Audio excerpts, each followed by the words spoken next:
O programa a seguir tem classificação indicativa livre. Os homens sempre dividiram a Terra com outros seres vivos, mas historicamente a espécie humana se considerou superior às demais. Nós usamos os animais como fonte de alimentação, de renda, de diversão e também para ensinar e pesquisar. Mas para que muitas dessas atividades aconteçam, os animais são submetidos à dor, ao sofrimento psicológico e, em muitos casos, à morte. Eu sou a Aline Nunes e o uso de animais em pesquisas é o tema do Em Tese de hoje.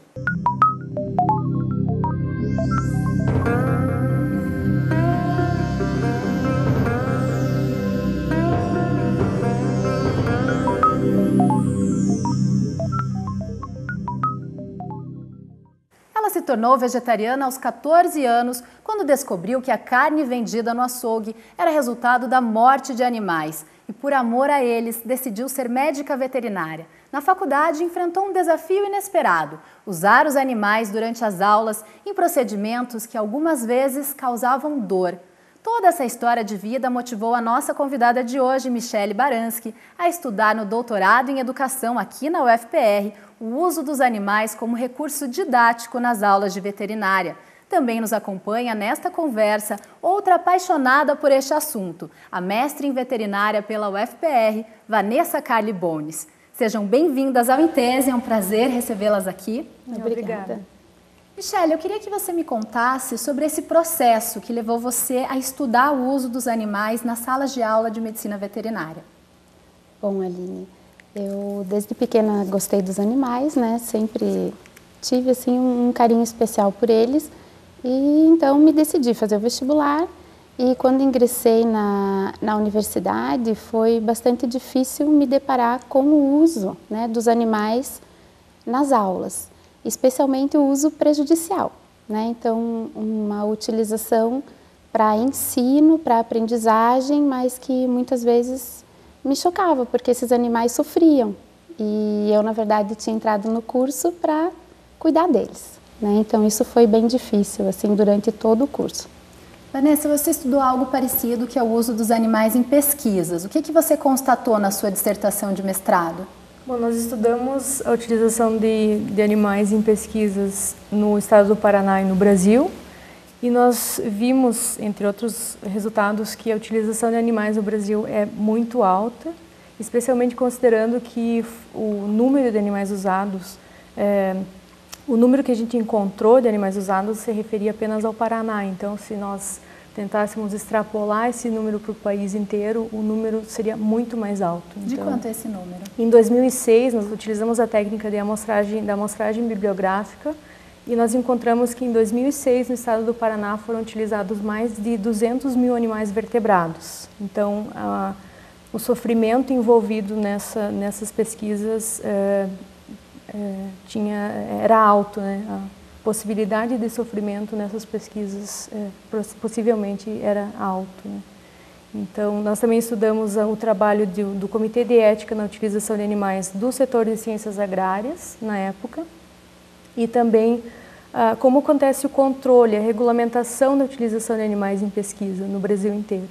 Então, é um processo que está sendo desenvolvido, né, desde 2008 especialmente, né, por outras leis antes disso, mas é um processo que se vê que está se desenvolvendo muito rápido ultimamente, né? Então o trabalho basicamente foi sobre essas três linhas de estudo. Agora, Michele, mudar essa cultura de uso de animais, tanto em pesquisas quanto também no meio acadêmico, em sala de aula, é difícil? Na verdade, isso vem desde o início, né? Como você comentou, da domesticação dos animais, então os animais passaram a ser utilizados pelo ser humano para todas as suas necessidades. E criou-se uma cultura escolar de que o uso de animais nas aulas práticas, né?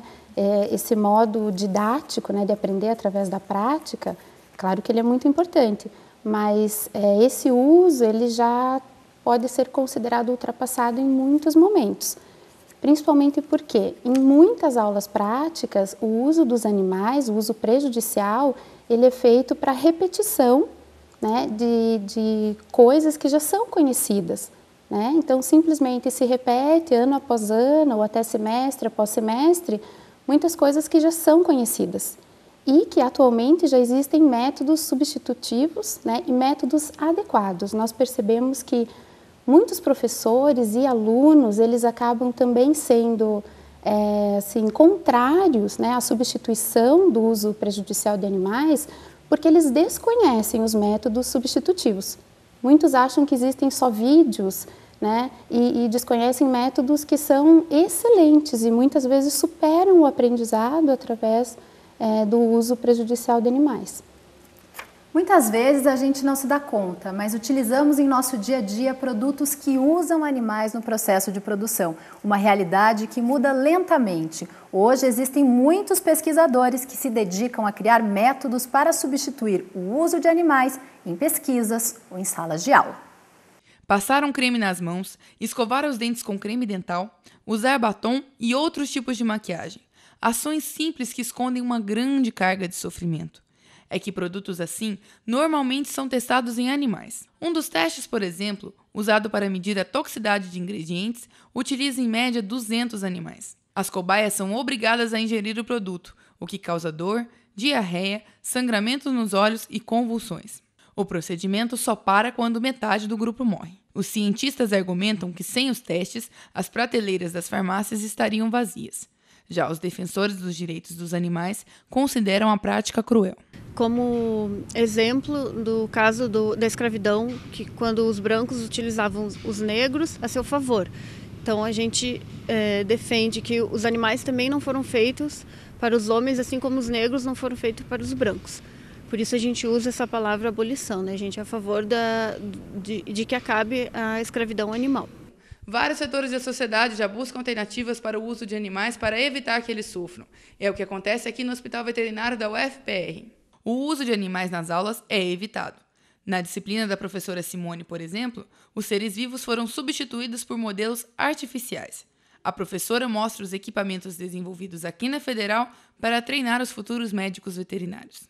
A gente tenta evitar ao máximo o sofrimento dos animais, então a gente não usa, a gente chama de uso prejudicial, tá? A gente evita o uso prejudicial de animais. Então, as aulas que usam animais são aulas que os animais não vão ter nenhuma dor, tá? Então, os próprios alunos trazem esses animais para as aulas, são os animais de casa deles, né? Por exemplo, para escutar o coração, para palpar a barriga deles, para ver se tem alguma enfermidade. E para algumas aulas é necessário que eles tenham um treinamento antes de passar para o animal. Tá? Então, são os modelos que a gente está tentando desenvolver. Esses modelos eles já existem. Então, por exemplo, tem a Universidade de Davis, nos Estados Unidos, que tem um modelo que tem a patinha, tem os dedinhos do cão, que é muito bem feito. Tá? Só que o problema é que um braço e um pescoço de cão custa R$ 2.200. Tá? Que está meio fora da nossa realidade, a não ser que você tenha um dinheiro disponível de algum projeto. E a vantagem do nosso modelo é que ele se presta ao mesmo objetivo, porém custa R$10. Com R$10, qualquer pessoa consegue fazer esse modelo aqui, em meia hora você consegue preparar. Tá? Então, aqui hoje a gente colocou anilina, tá? Então, corante de bolo, né? Para simular o sangue. E aqui o bracinho com uma veia, que a gente vai mostrar então como que poderia se fazer essa coleta. A estudante Camila já teve aula com animais e com os modelos e aprova a escolha dos materiais artificiais para um primeiro contato do aluno com a prática. A gente utilizando os modelos didáticos, os materiais, vai ser interessante porque daí você vai ter mais segurança, o psicológico vai estar melhor, porque você vai estar sabendo que você já treinou antes, você sabe a técnica, e vai estar mais confiante na hora de fazer no animal em vivo. O aluno ganha muito com relação à ética, porque ele aprende a se importar com o animal e ter uma atitude compassiva, né? Fugindo um pouco daquela lógica antropocêntrica de só se preocupar com a gente. Então, eu acho que, por mais que exista alguma perda, existe um ganho grande também, e isso deve ser levado em consideração. Bom, Michele, a gente viu aqui um exemplo aqui da própria UFPR dessa substituição. Você estudou 5 universidades paranaenses. O que você percebeu? Bom, quando a gente fez o estudo, a gente percebeu, sim, uma tendência já à busca pela substituição, mas ainda uma falta muito grande dos professores, né, de conhecer os métodos substitutivos e até a própria criatividade, né? Então, alguns relataram mesmo a falta de investimento, a falta de recursos para começar essa substituição. E nós pudemos ver agora, né, que com a criatividade se pode realmente, com pouco investimento financeiro, substituir, né? E como a própria aluna comentou, isso gera uma segurança maior nos alunos, eles se sentem mais confortáveis, né, para iniciar essa carreira profissional, não precisando ocasionar dor e sofrimento. Né? Isso é possível também nas pesquisas, substituir ou talvez reduzir o uso de animais, Vanessa? Sim, claro. Inclusive, nós estamos desenvolvendo um projeto no momento no Laboratório de Bem-Estar Animal da UFPR, que faz parte do meu projeto de doutorado, que nós estamos estudando e estimulando a substituição de uso de animais para o diagnóstico da raiva. Então, esse é um cenário que estamos usando como modelo, né? E é um cenário de pesquisa, de experimentação, né? Se utilizam muitos animais de laboratório todos os anos em todo o país para diagnóstico da raiva. Nós estamos tentando estimular esse processo de substituição do uso de animais neste cenário, como modelo para outros, né? Porque existem hoje muitos métodos, nesse caso, por exemplo, existem cultivos celulares, células que podem ser usadas para a inoculação do vírus da raiva, ao invés de inoculação nos cérebros dos camundongos. E como esses exemplos, existem outros vários, né, de utilização de animais, porém existem alternativas, né. A gente faz uma rápida pausa aqui na nossa conversa para ver o que está sendo pesquisado de curioso e interessante pelo mundo. É o nosso giro de pesquisas.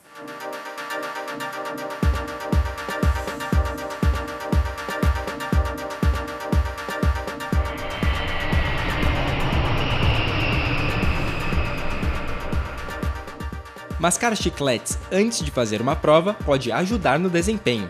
Foi o que revelou uma pesquisa da Universidade St. Lawrence. Antes de uma bateria de exames cognitivos, os cientistas dividiram os mais de 200 voluntários em 3 grupos, e a turma com o melhor resultado foi que mascou chiclete por 5 minutos antes da prova. Segundo os pesquisadores, a atividade funciona como uma forma de aquecimento para o cérebro. Segundo pesquisadores da Universidade de Stanford, trabalhar em casa é mais produtivo que trabalhar no escritório. Eles analisaram os dados de mais de 500 trabalhadores de uma agência de viagem chinesa. Durante 9 meses, metade dos empregados trabalhou em casa por 4 dias da semana. No final do experimento, eles tiveram uma produtividade 13% maior do que os funcionários do escritório.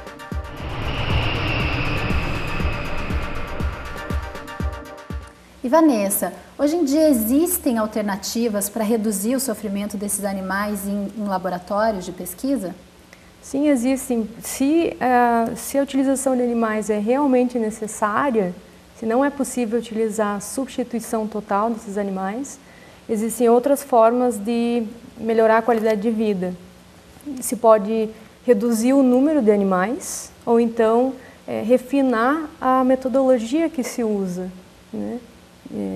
Então, aí nós estamos falando já do conceito dos 3 R's, né? Que se fala de substituição, redução e refinamento. Então, hoje em dia, esse conceito já está mais conhecido, né? Do que ele surgiu em 59, né?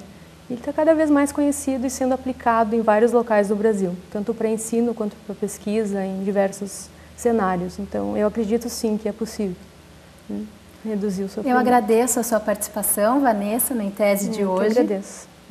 E no próximo bloco, voltamos a falar sobre o uso de animais em pesquisas. É daqui a pouco.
Antes de voltar a falar sobre o uso de animais, que é o tema do Em Tese de hoje, vamos conhecer um trabalho realizado por pesquisadoras aqui da UFPR. Elas estudam a relação de gêneros com o cinema. O material foi reunido em um livro lançado pela editora da UFPR.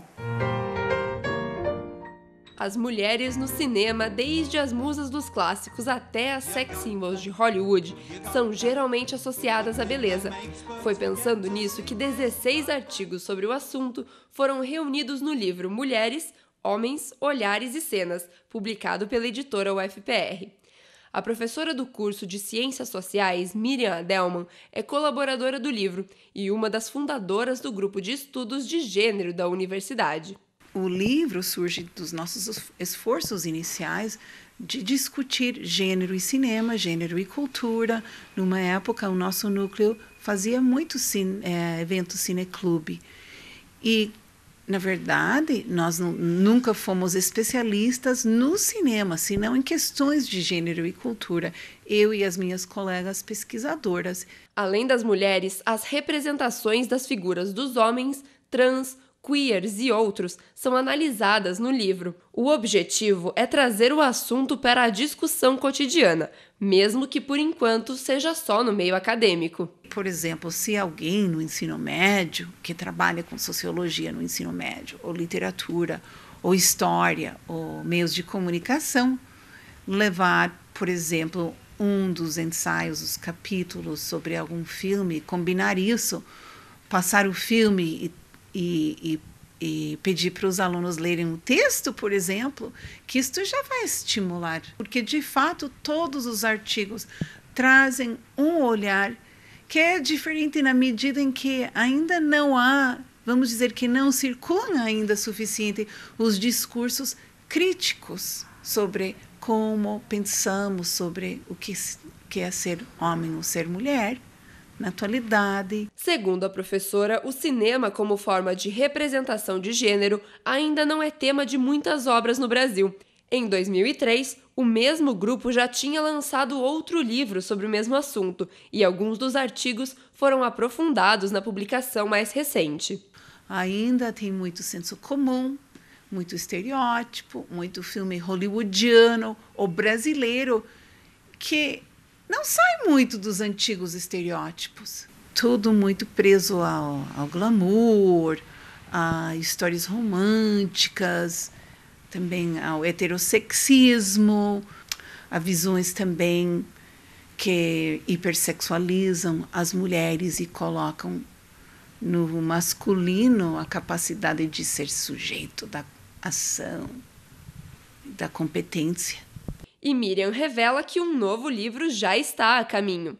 Dessa vez, o foco não é só no cinema, mas o assunto continua sendo as representações de gênero. A gente fez, o ano passado, a primeira jornada do novo grupo de pesquisa, que é irmão do Núcleo de Estudos de Gênero, que chama-se Mulheres e Produção Cultural, onde temos o foco específico nas mulheres como produtoras de cultura, mas em diversos espaços, principalmente das artes, a literatura, dança, inclui cinema, inclui fotografia, música.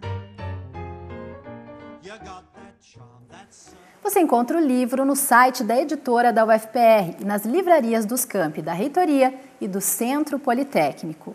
O uso de animais em pesquisas e como recurso didático é o tema do Em Tese de hoje. E para falar sobre este assunto, eu recebo a doutora em Educação pela UFPR, Michele Baranski, e a professora Carla Molento, do Departamento de Zootecnia da Universidade Federal do Paraná. Professora Carla, seja bem-vinda ao Em Tese. Obrigada.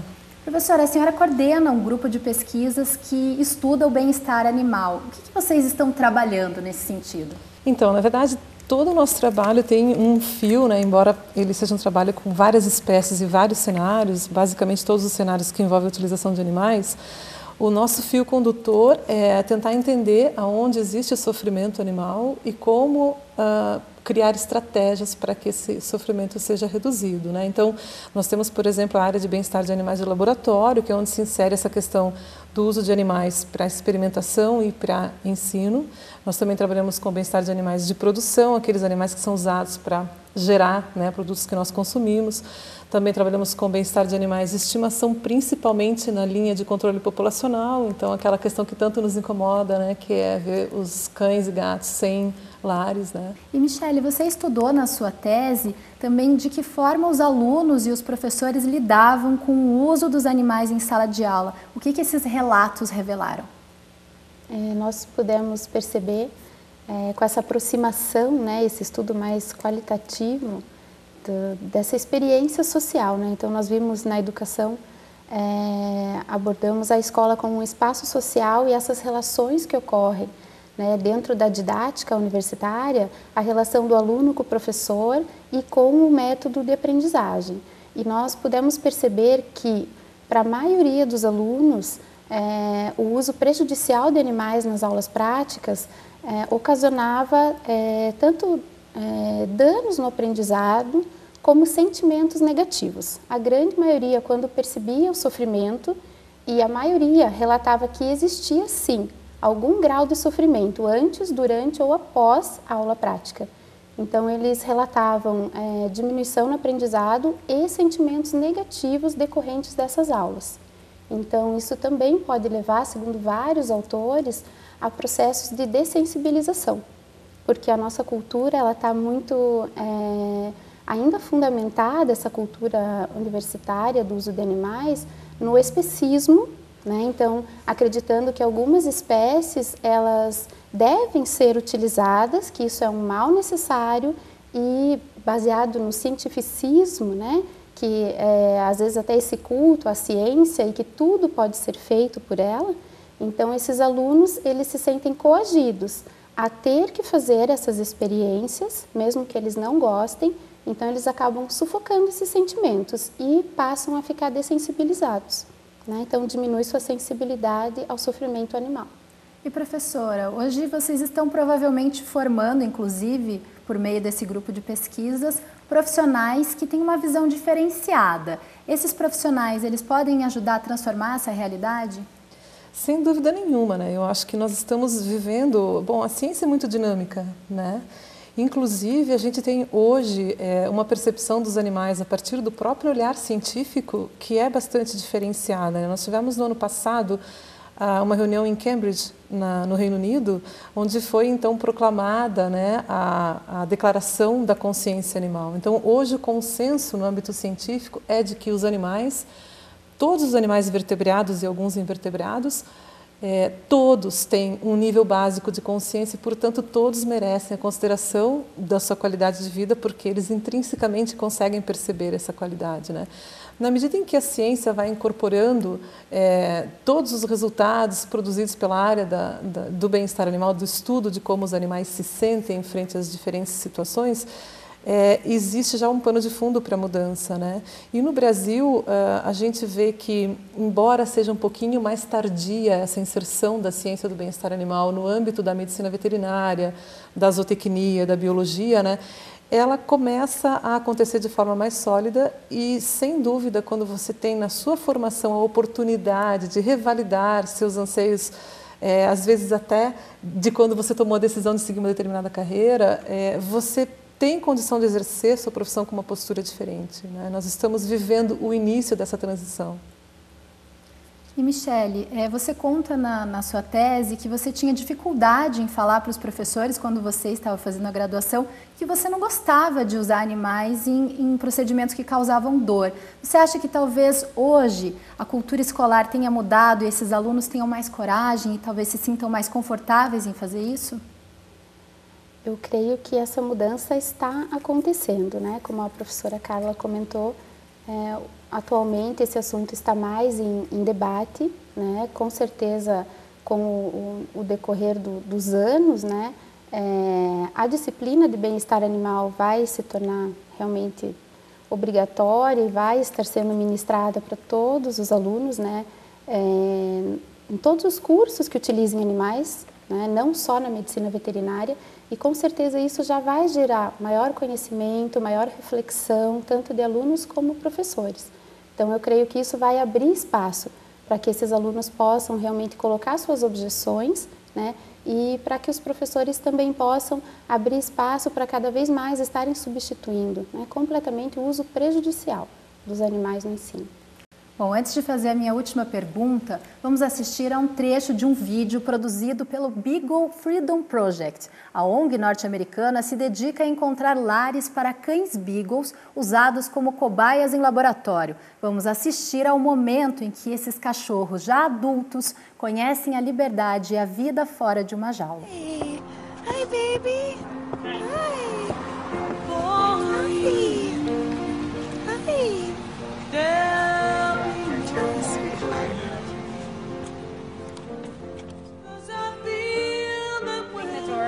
About to be their first steps ever on the grass or outside of the cage ever their entire lives, and they're all about 2 years old. So it's very exciting.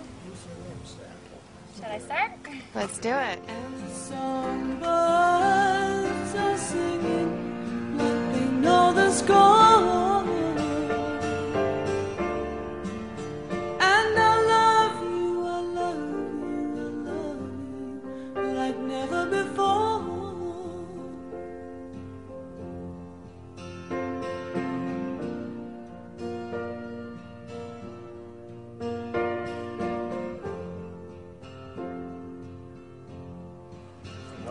Come on, sweetheart. Oh, look at that. Come on, big boy. Come on, big boy. Yeah. And I wish you all. Oh, the first steps ever on the grass. It always seems like one comes and encourages the other one to come. But most of all, I wish it from myself. And the songbirds keep singing like they know the score. Yay! And I love you, I love you, I love you. Oh, Come out. yay! Came out. Yay! I know they don't know.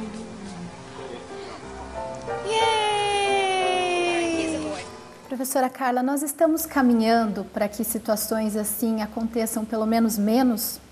Sem dúvida nenhuma, eu acho que essa é a nossa grande obrigação, se nós realmente queremos exercer a humanidade. E Michele, de que maneira que a tua tese de doutorado ajuda na resolução desse problema que a gente acabou de assistir? Olha, eu creio que ela vem a ajudar, né, levando ao mundo acadêmico as perspectivas tanto de professores como de alunos que são sujeitos, né, que estão fazendo e não apenas reproduzindo os padrões culturais existentes. Então, que realmente ela venha a provocar transformações sociais que a gente possa ver na cultura escolar. Bom, eu agradeço a participação da Michele e também da professora Carla. Obrigada.